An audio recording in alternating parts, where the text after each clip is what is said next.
This week, I'm going for the gold.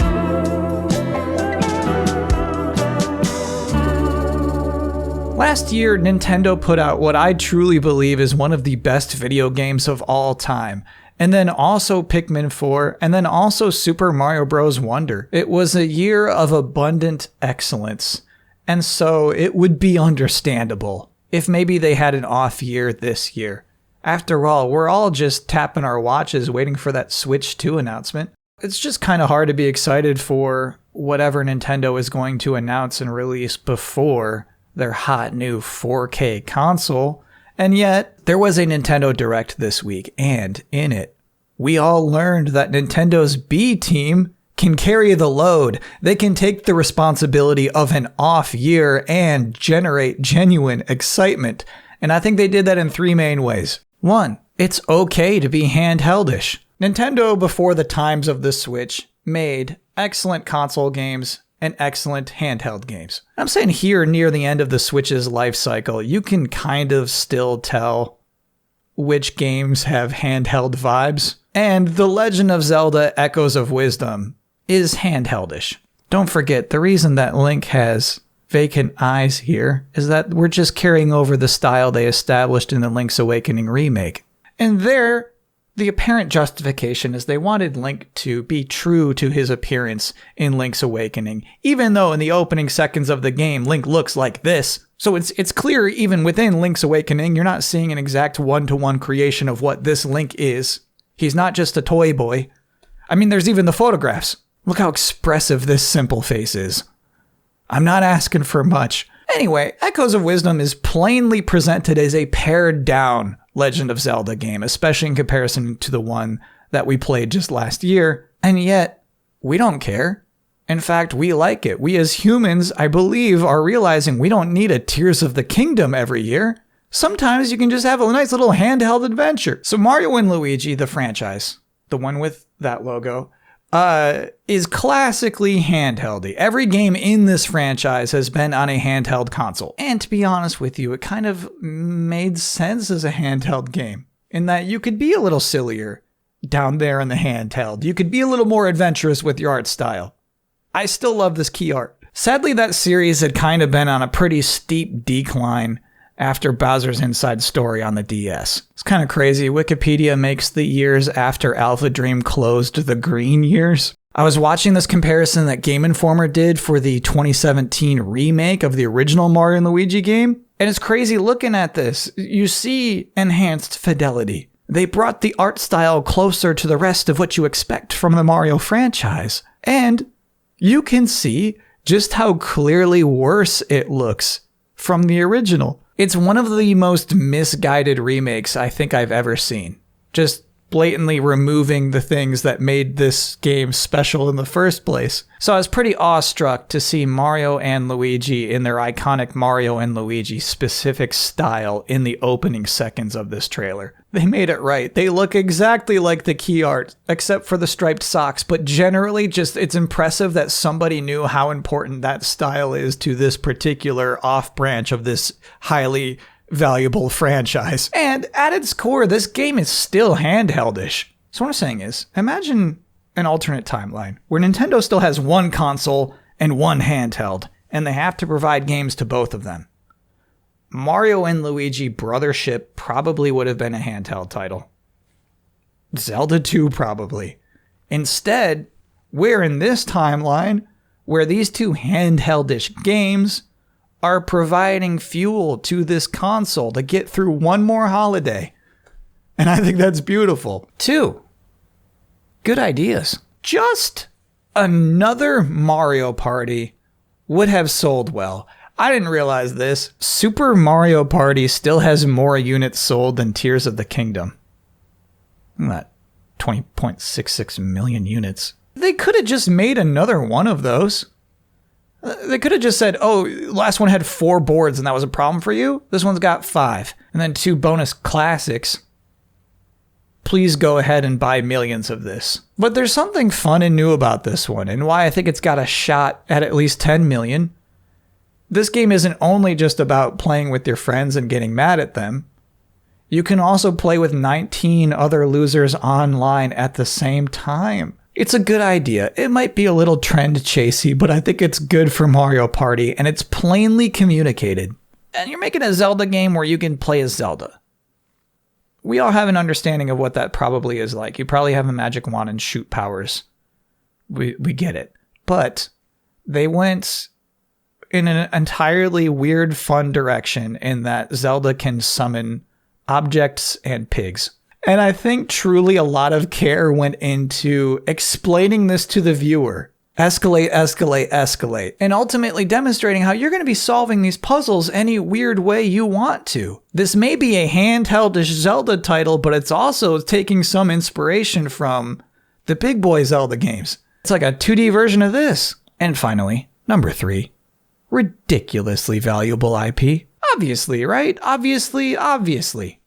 Obviously, with Zelda Echoes of Wisdom, the most of the excitement really is inherently that Zelda herself is going to be the star of her own Zelda adventure. And while, yeah, I think this game looks fun and inventive, it simply means more that Zelda is the lead. And here's the thing, the most cornball argument you can have online is that this game would review worse if it was called The Legend of Zelda.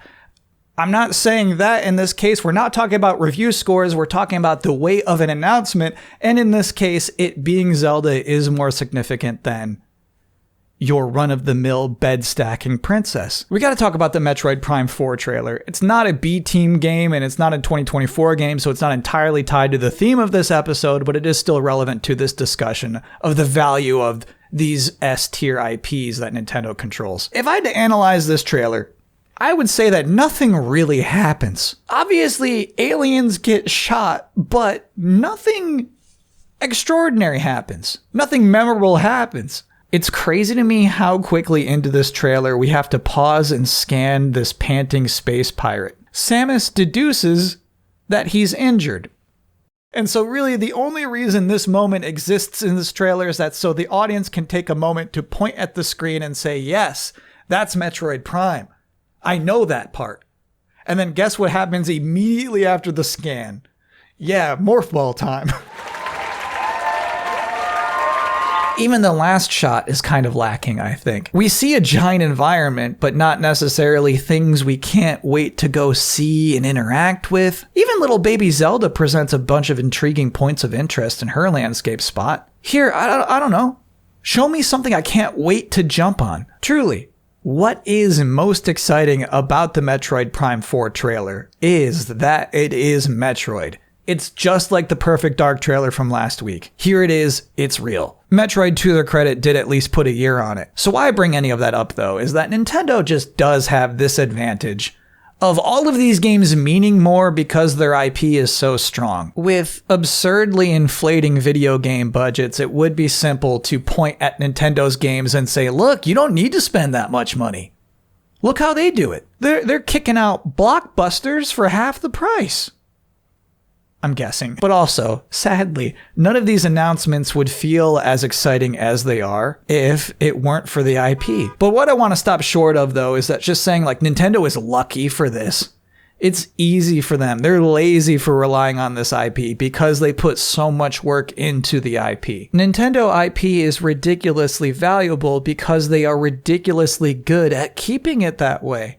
I was thinking back to April. There were headlines created from Stephen Totillo's interview with former Epic Chief Creative Officer Donald Mustard, Fortnite guy. In this interview, we learned that Samus was in the works to be a Fortnite skin, but Nintendo apparently backed out when they learned she'd also have to appear on competing platforms.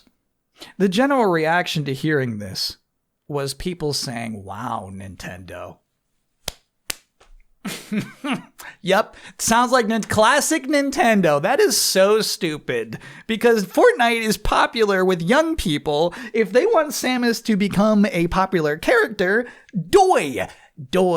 And my thinking is that no, Nintendo may be dumb about a lot of things as a corporation, but they're the smartest in the biz at this one particular thing. If they don't want Samus in Fortnite, trust that that's a smart move. Scroll down their website with me. Look at this section.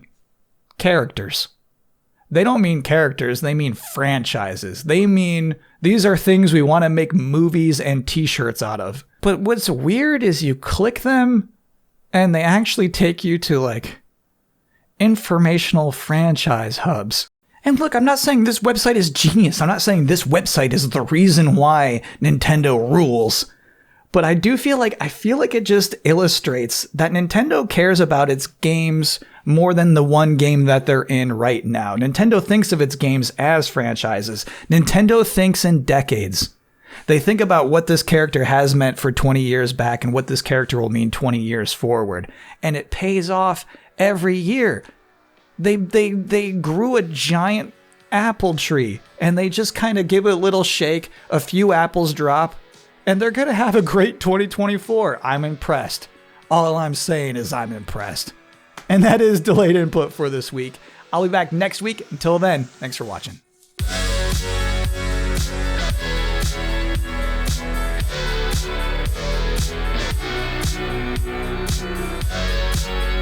It's been established, I love watching Nintendo Directs. But one part I hate watching is the narrator who does teases for the video you're about to watch. Most of the time it's unnecessary. I've said before, it's good to have some interstitials, some movement, give you a sense of where you are in the show. Those things are nice. These tend to rely heavily on puns. Puns is more important than giving you any hint of what you're about to see sometimes. And I feel like this week it went out of control, so we're introducing a new segment. Rate the tease. The final battle of Fairy Tail is about to begin. You know me, in my anime preferences. I don't give a shit about Fairy Tail, but he kind of made it seem like something important is about to happen. 7. Embark on a multi-dimensional journey. The delivery is so strangely sincere on this one that you almost miss that multi-dimensional is another stupid Nintendo Direct pun. 4. Another sport is coming to Spoko Square. A lot of people actually played that game. And I'm going to go ahead and guess that fewer than 5% of them are familiar with what Spoko Square is. 3.5. It's an array of cartoon classics. The presence of the word array there kind of implies to me that someone was just using the top of their thesaurus. However, I liked his emphasis on the word cartoon. 7.5. A monster army is at your command. That one's nice. The narrator's actually explaining the game you're about to see, so 7. Let's have some fun, Co. It's not even a pun. It's not a pun. Because the fun in Funko doesn't sound like the word fun. It is the word fun. You're not clever for thinking you found the word fun in the word Funko. I hate this tease so much. This segment exists because I hate this tease so much. 8. We've got a smorgasbord of spooky, silly, and strategic games. Absolutely no attempt was made to tie in the next 3 announcements thematically. Instead, they just picked one word that starts with S for each of the next 3 games. This tease serves no purpose. 2. More classic titles are on the way. Good. 5. Set sail to save the day. I save the day in every single video game. 3.5. This one's gonna take you for a ride. 10. Let loose and party on. Alright, thinking they probably had to write at least a dozen Just Dance teases over the years. Not that bad. 6. A new LEGO adventure is on the horizon. Unusually elegant implementation of title pun. 5. A Stray's journey begins. So now if you're paying attention, you realize this is the second tease that's got the word journey in it. And also, I think they think they're using Stray as a pun here, too.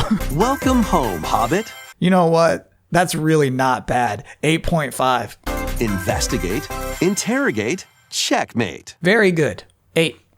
Embark on a saga spanning generations. You see now, it's good that we're doing this exercise. Because now we know, now that we're actually listening, now that we're paying attention and focusing on these stupid phrases. That's the second one of these that started with the phrase embark. We've already embarked. 4.5. Nintendo Direct writers. Next gen is coming.